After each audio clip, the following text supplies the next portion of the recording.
What if we told you there's a place in the Nevada desert where secrets are hidden, and a man claimed to have worked on an alien spacecraft? Imagine a shadowy government installation near Area 51 where a seemingly ordinary man emerges with extraordinary claims. This is Bob Lazar, a figure who has captivated the world with his audacious assertions about classified projects and otherworldly technology. The late 1980s was a time when Bob Lazar stepped out of obscurity and into the limelight, sharing details that would still be discussed today. He speaks of a place called S4, a secretive base where he says we worked on reversing the engineering of extraterrestrial technology. Lazar's story is nothing short of sensational, mentioning not just one but 9 different spacecraft, all supposedly of extraterrestrial origin. Among these incredible crafts was the sports model, powered by a reactor using an element unknown to public scientific knowledge at the time. Bob Lazar's claims have sparked endless debate and fascination, challenging our understanding of the universe and our place within it. Another fascinating thing Bob Lazar talked about was an element called 115 that could make spacecraft fly in impossible ways.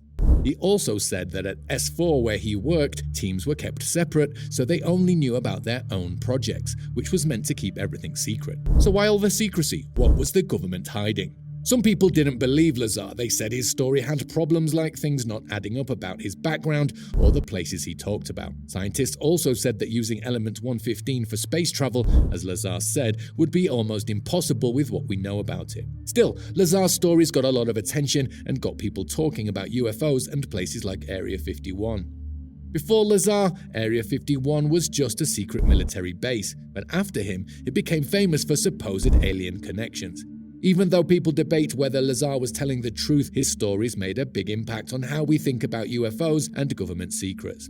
Describing S4 as a hub for clandestine activities involving extraterrestrial technologies, Lazar painted a vivid picture of a facility shrouded in secrecy and mystery. According to his accounts, S4 was home to 9 distinct flying saucers, each with its unique design and functionality. These were not mere relics of the past. Lazar claimed they were fully operational spacecraft. The way these craft were stored added to the intrigue. Lazar described bays camouflaged into the mountainside, designed to conceal the saucers from prying eyes on the ground and above. This suggested that whoever was behind S4 not only sought to reverse engineer these crafts, but also potentially test and deploy them. Central to Lazar's narrative was the introduction of element 115 into the UFO discourse. He claimed that this previously unknown element was the key to the extraterrestrial craft's propulsion systems. According to Lazar, when properly harnessed, element 115 could produce a gravitational field used for propulsion, allowing these spacecraft to achieve maneuvers that defy the laws of known physics. Lazar's revelations sparked a renaissance in UFO discussions, pushing the boundaries of what was considered possible and challenging our understanding of the cosmos. According to Lazar, element 115 was not found naturally on Earth. It was brought to the facility in batches for their experiment. Lazar explained that this element was used in a reactor inside the spacecraft to create a gravity wave. This wave was then amplified to propel the craft, allowing it to take off and travel quickly and smoothly. What made this interesting was that the craft didn't move like normal. Instead, it used gravity to pull its destination towards it, changing how we think about movement. Discussions about S4 and element 115 weren't just for UFO enthusiasts and conspiracy theorists. They also reached popular culture and science. As one can imagine, Lazar's detailed description sparked both interest and doubt. Some saw S4 as a place where big discoveries were being made, while others thought it was made up. Lazar's claims were big. If true, they meant that the US government or a secret group had technology far ahead of ours. It suggested that we're not alone in the universe and that our governments have things from other worlds. When researchers and journalists tried to verify Lazar's credentials, they found anomalies.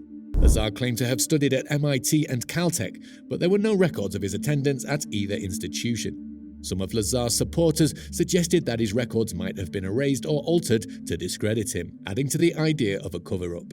However, skeptics argued that erasing all traces of someone's educational history would be improbable. Another point of contention was the existence of S4.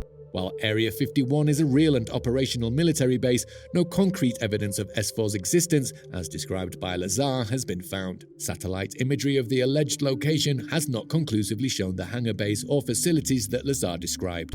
The physics community also had doubts. especially regarding Lazar's claims about element 115. His description of using element 115 to manipulate gravity appeared to violate known laws of physics. When moscovium, the official name for element 115, was synthesized and studied, its properties didn't align with Lazar's descriptions.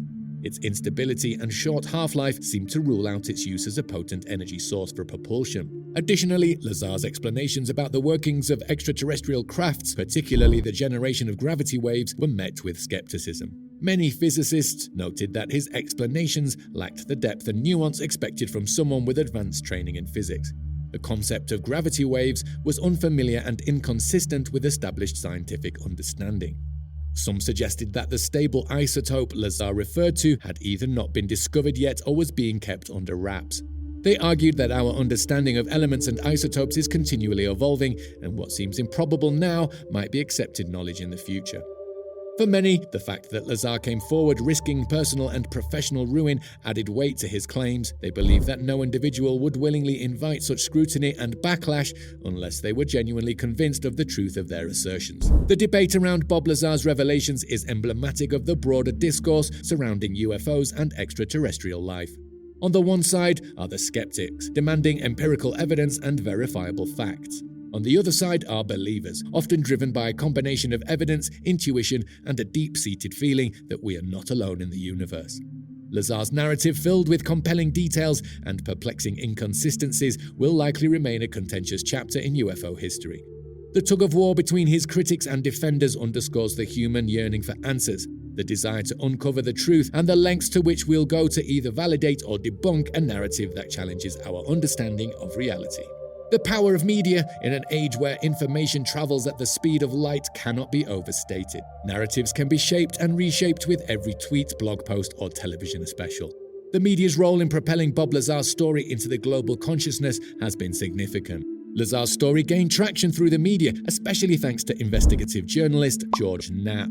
Their interviews brought Lazar's claims to a broader audience, with visuals and reconstructions making complex ideas easier to grasp. The internet played a significant role, allowing global discussions and analyses. Online platforms featured debates, sometimes offering new insights or theories. Scientifically, however, Lazar's claims faced scrutiny. His description of element 115's properties for spacecraft propulsion clashed with established physics, while some argued that future discoveries might validate his claims. Others pointed to the lack of concrete evidence. Sharing his experiences at Area 51 took a toll on Bob Lazar's life. Suddenly thrust into the spotlight, every part of his life came under intense scrutiny. He claimed to have been threatened and monitored, leading to a constant feeling of being watched. His relationships suffered, strained by the attention and pressure. Professionally, his credentials were doubted, limiting his job options. Despite this, he found a new path, starting businesses in scientific supply. Financially, his story brought both opportunities and challenges. While he made money from interviews and deals, he also faced legal and business issues, as well as the costs of maintaining security and privacy. His story shows the challenges of speaking out about secretive topics. In 2017, a news report dropped a bombshell. A secret government program called the Advanced Aerospace Threat Identification Program had been tracking aircraft that defied the laws of physics, zooming at incredible speeds without any visible engines or hovering in defiance of gravity. This revelation sent shockwaves through the internet, with many believing it was proof of extraterrestrial activity that the government had been hiding. For people like Bob Lazar, this was vindication. Now, with the government's own documents hinting at the reality of UFOs, Lazar's tale doesn't seem so crazy after all. It's as if he knew something we didn't, and all along he's been waiting for us to catch up. What do you guys think? Let us know in the comments below. Hit that like and subscribe button for more, and thanks for watching.